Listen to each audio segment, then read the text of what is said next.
our service talk for the day. I'll just share a little bit more about Reverend Robin. So Reverend Robin is an ordained minister and a life coach. She has served as senior minister of Unity churches in Ohio and Georgia.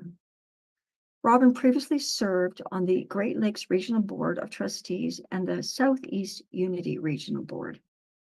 In her semi-retirement, Reverend Robin teaches Unity classes. She's a regular guest speaker in person and virtually, and she provides life coaching for those wishing to make changes in their lives. And I know that because I've used her as a life coach, and I think it's a wonderful experience, I'll tell you. And Robin lives in the mountains of Georgia, North Georgia, with her husband, Rick, and their beautiful little Abby, their Labrador mixed dog. So welcome, Reverend Robin. Hello, happy Easter. It is so good to be with you. Thanks for inviting me back to be with you in your virtual holy space. Today, I'd like to tell you the story of Easter. On the dawn of Sunday, the first day of the week, commencing after the Sabbath, a trio of women departed from Bethany, bound for Jerusalem. Mary Magdalene, Mary Salome, and Johanna. As they traversed the curve along the northern slope of the Mount of Olives, Mary Magdalene paused and cast a glance back toward her companions. "Did you feel that?" she inquired. "Was there a quiver in the ground?" Picture with me, each woman bore in her arms cloths and a vessel. They carried frankincense, myrrh, and spikenard. Their intent was to embalm Jesus's remains with their fragrant offerings, a final tribute to the one they held so dear. "I felt the earth shift beneath me," Mary Magdalene remarked. "Indeed, it did shift," Johanna confirmed, and Mary Salome added, "Yet it was silent." Though the stars were fading, the break of day had not yet brought light. "Let us make haste," they agreed. Navigating around the northern perimeter of Jerusalem, they then veered southward toward the garden where Joseph's new tomb was carved into the stone.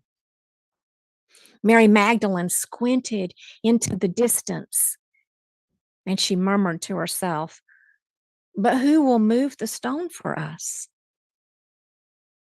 In the dim light, she struggled to make out which tomb belonged to Joseph. Suddenly, Johanna let out a sharp cry and released her jar, which crashed to the ground, and Mary Salome's jar followed, breaking upon impact. A beam of light, sharp and brilliant, descended from the sky and rested upon the stone, which was now flat before Joseph's tomb. Mary Magdalene caught her breath and could smell the aroma of newly spilled myrrh filling the air. A voice said, "Do not be afraid." It seemed to Mary that the light contained the figure of a man, glorious in every aspect and so bright. The voice said, "You seek Jesus of Nazareth, who was crucified. He is not here. Behold the place they laid him. Go and tell the disciples that you have seen him, and there he will come and be with you in Galilee, as he said to you." The light receded into the heavens. The women blinked, for their eyes had to readjust from the light, and their hearts pounded with fear. That voice offered no comfort. Mary Salome, in a state of panic, gathered her robes and ran back in the direction from which she had come. But Mary Magdalene took tentative steps toward the tomb. "Mary, don't," proclaimed Joanna. "Mary, please, let's go." Mary remained silent, her figure small and somber against the pale dawn as she knelt before the dark opening of the tomb. The sight was too much for Johanna. "We mustn't speak of this to anyone," she said. And she hastened to catch up with Mary Salome. Mary Magdalene took a deep breath, and with resolution, she reached into the tomb. Extending her hand into the shadows, she was met with a chill but no breeze. Mary's fingertips traced the cool carved stone to the right within the tomb, extending 1 cubit to encounter the ledge where they had placed Jesus's body. With trepidation, she reached further into the enveloping darkness, bracing to feel the stiff form of his lifeless body.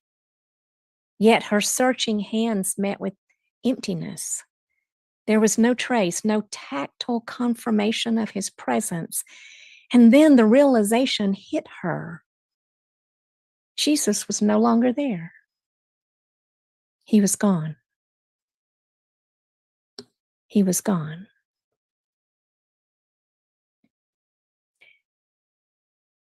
Indeed, without the event of Easter, the narrative of Jesus might have concluded with the crucifixion, potentially relegating him to a footnote in history as one of many insurrectionists put to death by Roman authorities during a very tumultuous era. However, that would not be his fate. The story of Jesus did not vanish into the annals of forgotten tales. Instead, it became the cornerstone of an expanding faith.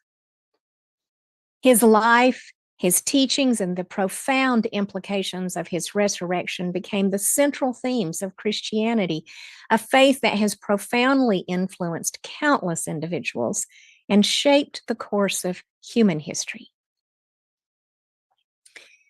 What is the meaning of Easter? What is the meaning you will give this holy day?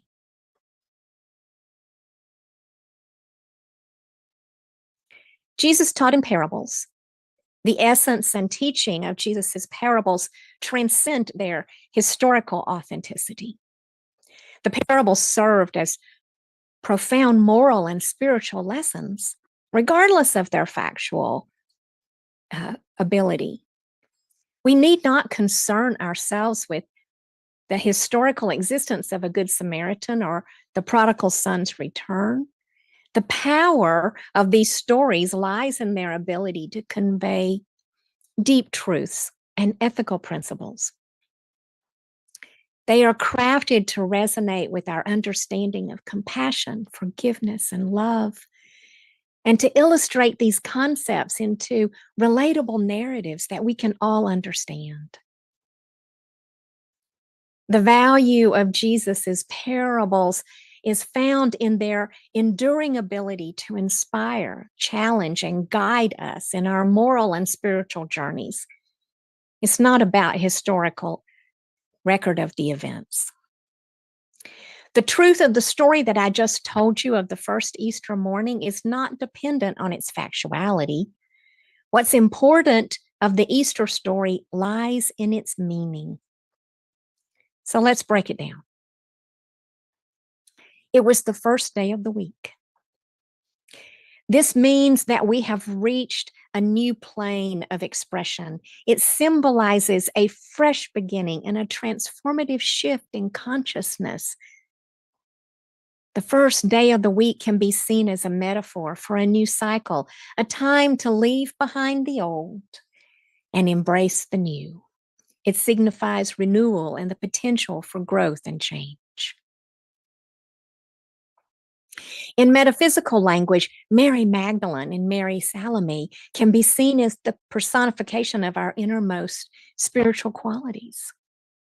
Mary Magdalene represents the essence of receptivity, which refers to the soul's capacity to be open and responsive to spiritual energies and insights. This receptivity is crucial for personal transformation and the ability to attune to that higher wisdom that Anne spoke about earlier. Mary Salome is less mentioned, but significant. She embodies the essence of loving service. This is the aspect of our spiritual nature that is devoted to the well-being of others. And it expresses through acts of kindness, compassion, and altruism. Her presence in this story can be seen as a call for us to live a life of purpose, serving humanity with a heart full of love. The phrase that it was early in the day is interpreted as the initial stages of one's spiritual awakening. You remember that time in your life, right? When you were beginning a journey toward higher consciousness. It's a time characterized by those first stirrings of enlightenment where you begin to become aware of deeper truths and the existence of a reality beyond what you can describe with the physical and beyond the mundane of the day-to-day. Early in the day suggests a purity of experience and a clear, untainted perspective that's open to possibilities that lie ahead on the spiritual path. In metaphysical terms, they had come to the tomb can be seen as an invitation to confront the aspects of ourselves that are no longer serving a purpose. They could be thought of as the dead parts. The tomb itself represents a place of endings and finality, but it's also a space of transformation and rebirth. It is a symbolic site where one can engage in introspection and release old patterns, beliefs, ego, and allow them to be metaphorically buried. Even on the way to higher thinking, we can be held back by error thoughts. Mary wondered, who will roll away the stone? Error thinking refers to those limiting beliefs and negative thought patterns and misconceptions that can impede our progress. These erroneous thoughts are deeply ingrained and they can stem from our past experiences, our social conditioning, or our personal fears. And they can feel like a big stone that is preventing us from fully embracing and integrating these new levels of consciousness that we seek. In essence, they're like chains that bind us to lower vibrational states, and they keep us from rising higher. They keep us from living from that place of wisdom. But when we find ourselves confronted with those blocks, all we have to do is look up. Look up and keep our thoughts on the highest thought and grasp the best feeling that we can in any situation. We want to shift our focus from the mundane and the material aspects of life to a higher, more spiritual perspective. We want to elevate our consciousness and rise above the common ground of just our existence to have a broader, more enlightened view. Looking up symbolizes the act of seeking connection with the divine. It's an invitation to transcend these limitations of our physical world and open ourselves to infinite possibilities.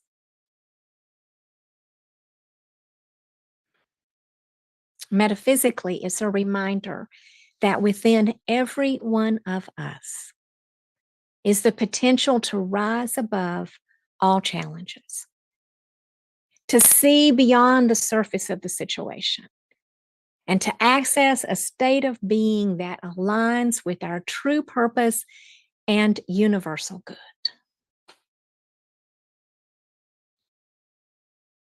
The stone will be rolled back, symbolizes the removal of barriers that obstruct our spiritual progress.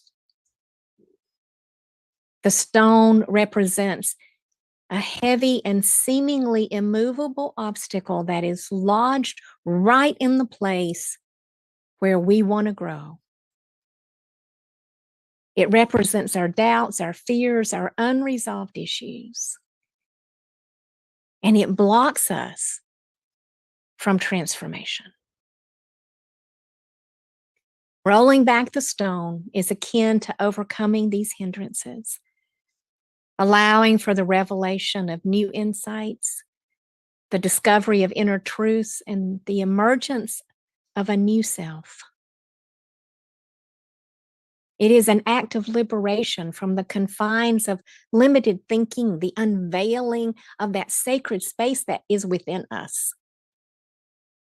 This is where our true potential lies. This is where our spiritual essence resides. And what about the angel? The angel represents illumination. When we see angels, we've come to a higher plane of consciousness and spiritual development. Although it might alarm us, as it did the women who arrived at the tomb, the wisdom of our hearts and our spiritual intuition will lead us to discover that we've arrived at a place of new birth. The joyful proclamation of Easter is this: the finality of death is not a truth. It is a myth. The finality of death is a myth. And isn't that a reason for joy and jubilation this morning? The narrative of Easter reveals a profound truth. There is a part of us, there is a part of you and me, an essence that predates our physical embodiment. And this essence, this spark of life, persists beyond the appearance of death. Death is not an end, but a transition, a momentous step toward the ongoing of our soul's growth. On Friday, Jesus was crucified. On Sunday, the tomb was empty. Resurrection always follows crucifixion. Resurrection always follows crucifixion. Every life undergoes transformation. We all have challenging and painful endings that are symbolized by crucifixion. But resurrection signifies the emergence of something new. It may be daunting, but yet it is wondrous. The essence of Easter assures us that whatever our current struggles may be, they are not definitive. That despite difficulties, a divine order is at work. So we embrace our faith. We trust that truth will set us free and uplift us to a realm of fresh beginnings and opportunities. Let's take these ideas into meditation and reflection.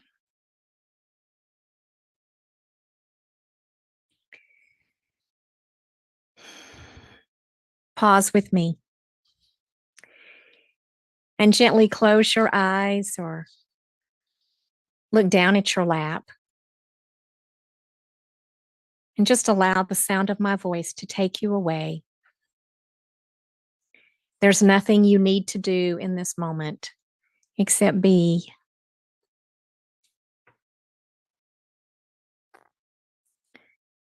As you find your breath and relax for just a few minutes.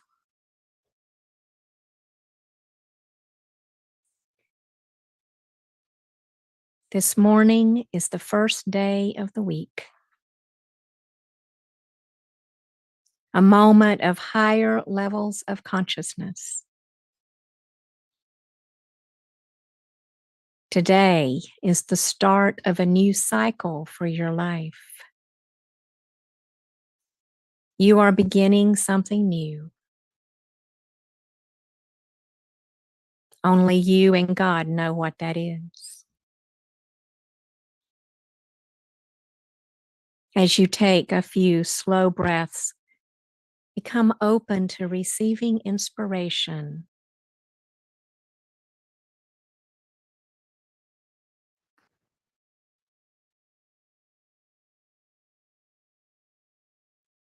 On this Easter, you arrive at the tomb, a place of letting go of the old and opening to the new. What do you let go of this morning? Breathe and be open.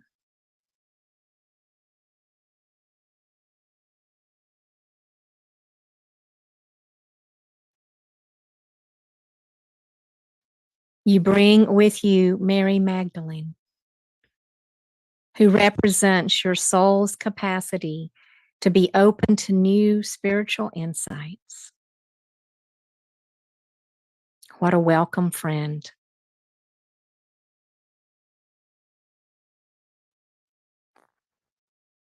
And Mary Salome is with you. She represents loving service, the loving service that you give and the loving service that you receive. These aspects of yourself are eager and willing to assist you in your spiritual journey.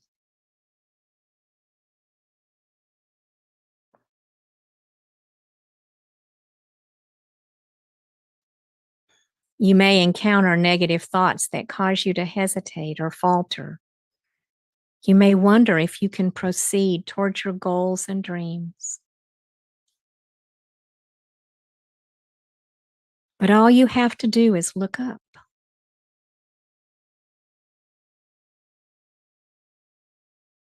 Look up. Keep your thoughts lifted toward God. Pause and breathe and be open to what this might be for you.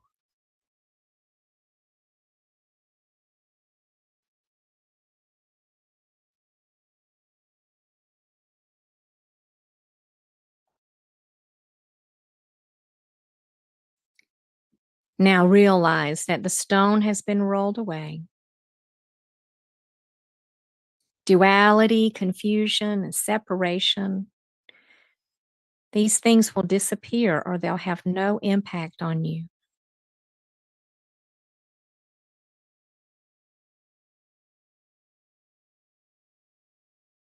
God's angels are with you.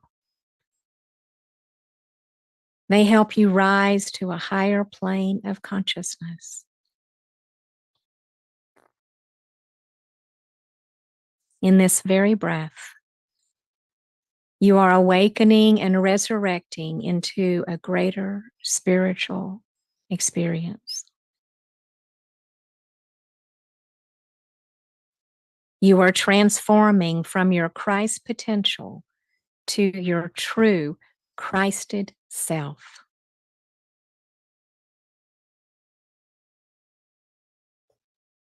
Breathe and allow this idea to sink deeply into your consciousness.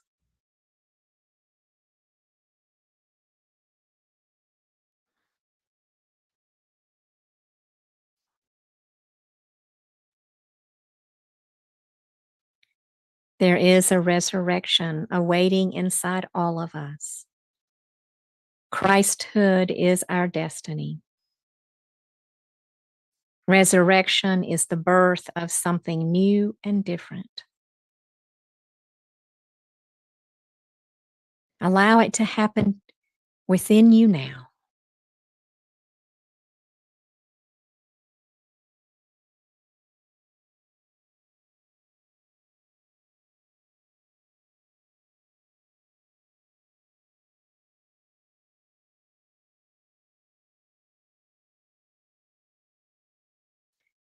Be confident that God, who has begun a good work in you this Easter morning, will guide you and inspire you.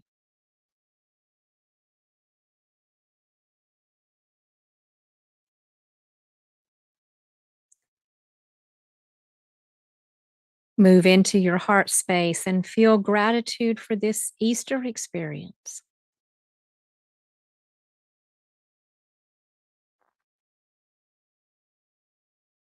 Begin to return to this time and space,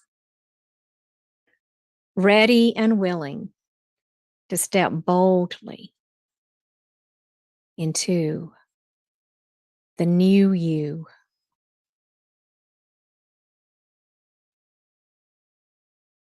And so it is.